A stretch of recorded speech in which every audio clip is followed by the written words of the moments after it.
1528 முதல் 2024 வரை அயோத்தி ராமர் கோயில் கடந்து வந்த பாதையை இந்த வீடியோவில் பார்க்கலாம்.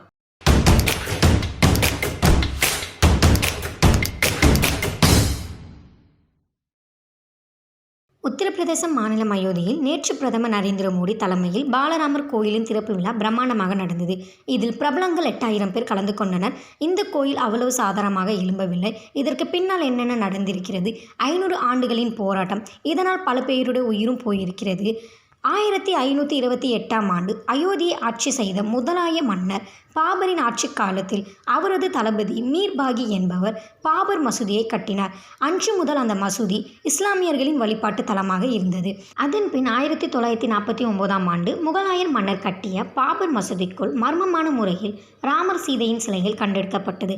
இந்த ஒரு விஷயம் பத்தாதா, மதத்தை வைத்து அரசியல் செய்பவர்களுக்கு இதை வைத்து பிரளயத்தையே கிளப்பிவிட்டன. அதன் பின் 1959ஆம் ஆண்டு பாபர் மசூதியில் வழிபாடு நடத்த உரிமை கோரி இந்து அமைப்புகள் நீதிமன்றத்தில் வழக்கு தொடுத்தது. அந்த சமயத்தில் இந்து மற்றும் முஸ்லிம்களுக்கும் இடையே கடும் மோதல் வெடித்தது. இந்த கலவரத்தில் பல பேர் உயிரும் இழந்திருக்கின்றனர். அதைத் தொடர்ந்து 1986ஆம் ஆண்டு சர்ச்சைக்குரிய இடத்தில் இந்துக்கள் வழிபட அன்றைய பிரதமர் ராஜீவ்காந்தி அனுமதி வழங்கினார். அந்த சமயத்தில் 1985 முதல் 86 வரையிலான காலகட்டத்தில் அயோத்தி ராமன் கோயிலுக்காக புதிய இயக்கத்தை விஸ்வ இந்து பரிஷத் தொடங்கியது.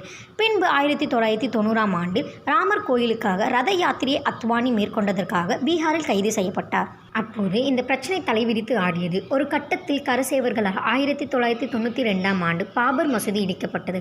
1999இல் மசூதியின் கீழ்ப்பகுதியில் கோயில் இருப்பதாக தொல்லியல் துறை அறிக்கை வெளியிட்டு இந்த பிரச்சனையை மேலும் பரபரப்பாக்கின. அதைத் தொடர்ந்து 2019 தொல்லியல் துறை கொடுத்த அறிக்கையின்படி மசூதி இடிக்கப்பட்ட இடத்தை சன்னி வக்பு வாரியம், நிர்மோகி அஹரா, ராமல்லா உள்ளிட்ட அமைப்புகளுக்கு பிரித்து அளிக்க அலகாபாத் உயர்நீதிமன்றம் தீர்ப்பளித்தது. ஆனால் இதை ஏற்றுக்கொள்ள முடியாத இந்து அமைப்பினர் 2011 முதல் 2019 வரை அலகாபாத் உயர் நீதிமன்றத்தின் தீர்ப்பை எதிர்த்து உச்சநீதிமன்றத்தில் இந்து வழக்கை மேல்முறையீடு செய்தனர். பின் 2019இல் மசூதி இடிக்கப்பட்ட இடத்தில் ராமர் கோயில் கட்டலாம் என உச்சநீதிமன்றம் அதிரடியான தீர்ப்பை வழங்கியது.